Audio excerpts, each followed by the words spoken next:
پھر کچھ ایسے الزامات بھی سامنے آئے، کوئی مالیاتی معاملات کے حوالے سے چیزیں تھیں، مشرف بی بی سے متعلق کچھ معاملات تھے یا کچھ اور تھے، وہ چیزیں سامنے آئیں، اور پھر ان کو شوکاز کیا گیا۔ شوکاز کرنے کے بعد جواب بھی انہوں نے کچھ عجیب و غریب قسم کا دیا پارٹی کو، اور پھر پارٹی نے پھر بھی خیال رکھا کہ یار چلے ٹھیک ہے، کچھ نہیں، ہو جاتا ہے۔ لیکن جو ثوابی میں جلسہ ہوا، اور ذرائع یہ بتاتے ہیں کہ خان صاحب نے وہ، کیونکہ ٹی وی چینلز کے ایکسیس خان صاحب تک اب کچھ ہے، تو اس جلسے میں جب سلمان اکرم راجہ صاحب خطاب کر رہے تھے تب انہوں نے کوئی گڑبڑ کی، پھر بعد میں علی امین اور اپنے حوالے سے باتیں کی، پھر نعرے لگانا شروع کر دیا۔ مطلب وہاں پر بھی انہوں نے یہ تاثر دینے کی کوشش کی کہ تحریک انصاف کے اندر گروپنگ ہے۔ خان صاحب نے یہ چیزیں دیکھی تھیں، کچھ رپورٹس بھی خان صاحب کو دی گئیں، اس کے بعد خان صاحب نے کہا کہ اس کو پارٹی سے نکال دیا جائے، تو اب ان کو پارٹی سے نکال دیا گیا ہے، اور کوئی اور وجہ نہیں ہے۔ وجہ ان کی اپنی وہ زبان کے اوپر کنٹرول نہ کر پانا ہے، چیزوں کو سمجھ نہ آنا ہے۔ اور میں یہ نہیں کہتا کہ یہ بی ٹیم کے ساتھ تھے، سی ٹیم کے ساتھ تھے، یہ ادھر سے تھے ادھر سے تھے، لیکن ان کا تعلق جو ہے وہ وزیر اعلیٰ خیبر پختونخوا علی امین خان گنڈاپور کے ساتھ تھا، اور علی امین خان گنڈاپور کے حوالے سے تحریک انصاف کے اندر بڑی ریزرویشنز پائی جاتی ہیں، اور عمران خان صاحب تک یہ چیزیں رپورٹ بھی ہو چکی ہیں۔ تو یہ وہ بڑی وجوہات ہیں جو کہ شیر عبد المروت صاحب کو نکالا گیا۔ اب اس کے اوپر پاکستان تحریک انصاف کے کچھ لوگ جو ہیں وہ دو حصوں میں تقسیم ہے۔ میرا اس کے اوپر کامنٹ یہ ہوگا کہ اگر عمران خان صاحب کا یہ ڈیسیژن ہے، وہ پارٹی کے سربراہ ہیں، وہ مسلسل جیل کے اندر موجود ہیں، وہ قربانی دے رہے ہیں، پارٹی انہی کی ہے، تو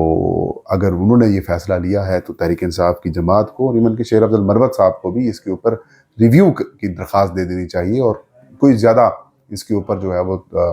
آپ یوں کہہ دیں کہ فیوریس ہونے کی، غصہ ہونے کی ضرورت نہیں ہے۔ خان صاحب کو منایا جا سکتا ہے، ان سے وضاحت دی جا سکتی ہے، اور آئندہ نہ کرنے کی یقین دہانی کرائی جا سکتی ہے، تو دیٹ وڈ بی گڈ۔ اور ورکرز کو بھی اوپنلی سوشل میڈیا کے اوپر بھی زیادہ اس بحث کے اندر نہیں پڑنا چاہیے۔ دوسری اہم خبر اور بڑا فیصلہ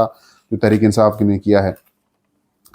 الیکشن کمیشن آف پاکستان کے چیف الیکشن کمشنر اور جو ممبران جو ہیں وہ 26 جنوری 2025 کو ریٹائر ہو چکے ہیں، اور ان کی ریٹائرمنٹ کو آج 16-17 دن ہو چکے ہیں، لیکن نئے چیف الیکشن کمیشنر کی تعیناتی کے حوالے سے حکومت کی جانب سے کسی قسم کی کوئی مشاورت کا سلسلہ شروع نہیں کیا گیا۔ اسپیکر قومی اسمبلی سردار ایاز صادق نے چند روز پہلے قومی اسمبلی اجلاس کے اندر یہ دعویٰ کیا تھا اور یہ بات کی تھی کہ انہوں نے وزیر اعظم اور اپوزیشن لیڈر کو خط لکھا ہے۔ میں نے barrister Gohar chairman P T I ہیں، ان سے بات کی، ان سے پوچھا کیا آپ کو خط موصول ہوا ہے، تو انہوں نے کہا خط موصول نہیں ہوا۔ پھر میں نے چیئرمین سینٹ آفس یا پھر senate office and secretariat office رابطہ کیا، کیونکہ 4 ممبرز سینٹ سے بھی آنے ہیں، تو میں نے کہا کیا آپ کو اسپیکر اسمبلی کی طرف سے کوئی ایسا کوئی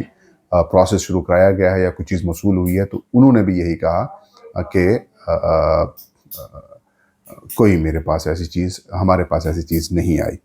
تو تحریک انصاف کی رات کور کمیٹی کا اور پولیٹیکل کمیٹی کا اہم ترین اجلاس ہوتا ہے، اور اس اجلاس میں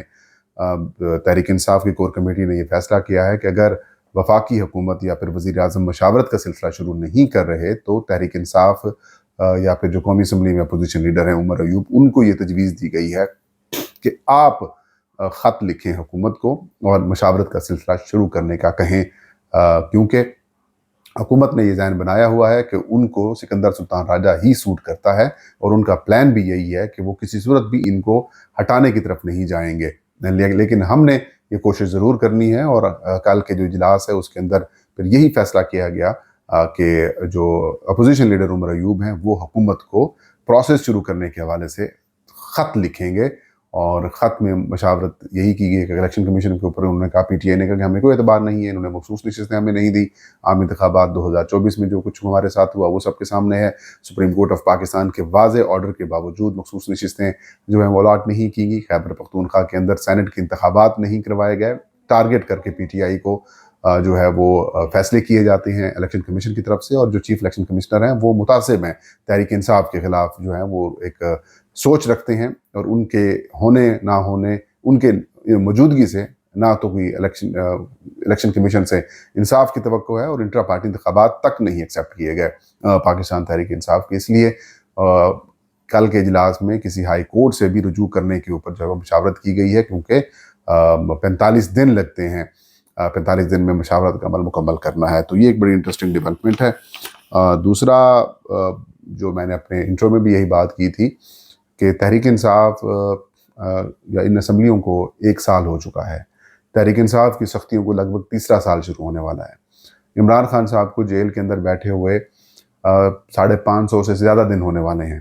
لیکن تحریک انصاف کے وہ اراکین اسمبلی جو قومی اسمبلی یا صوبائی اسمبلی کی سیٹوں کے اوپر منتخب ہو گئے ہیں، بالخصوص پنجاب میں، بالخصوص سندھ میں، تو وہ زیادہ تر متحرک نہیں ہیں. انٹرسٹنگ بات تو یہ ہے کہ پاکستان تحریک انصاف کے ساتھ عام انتخابات 2024 میں اسلام آباد، راولپنڈی، لاہور، ملتان، بہاولپور، بہاول نگر یا پنجاب کے تمام کئی اضلاع کے اندر یا پھر پنجاب کے اندر ان کا مینڈیٹ جو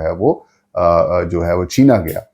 پنجاب کے اندر تحریک انصاف کی لیڈرشپ نہ تو صوبائی اسمبلی میں مریم نواز صاحبہ کو ٹف ٹائم دے رہی ہے، نہ ہی کہیں پروٹیسٹ کرنے کے لیے کوئی ایکٹیویٹی دکھا رہی ہے. تحریک انصاف کی جانب سے مسلسل یہ کوششیں تو ضرور کی جاتی ہیں، لیکن ایکٹیویٹی آن گراؤنڈ نہیں ہوتی. تحریک انصاف کے پنجاب سے منتخب ہونے والے جو اراکین ہیں وہ زیادہ تر یا تو خیبر پختونخوا ہاؤس اسلام آباد میں ہیں یا پھر وہ پشاور میں موجود ہوتے ہیں. تو اس بات کو لے کر خان صاحب بڑے سخت فیوریس تھے، ناراض تھے، اور انہوں نے عمران خان صاحب نے اب یہ فیصلہ کیا ہے کہ جو تحریک انصاف کا ٹکٹ ہولڈر، رکن اسمبلی یا سینیٹر متحرک نہیں ہوتے، ان کی رپورٹ عالیہ حمزہ صاحبہ کو کہا گیا ہے کہ وہ جمع کروائیں، اور پھر ان کو آئندہ انتخابات میں ٹکٹ نہ دینے کا بھی فیصلہ کیا گیا ہے کہ جو لوگ متحرک نہیں ہوں گے ان سے ٹکٹ ان کو نہیں دی جائے گی، ان کو ریجیکٹ کر دیا جائے گا اور ان کی جگہ کے اوپر متبادل امیدوار جو ہیں وہ لائے جائیں گے. اور اس کے علاوہ جو سوشل میڈیا یا پھر ڈیجیٹل میڈیا کے اوپر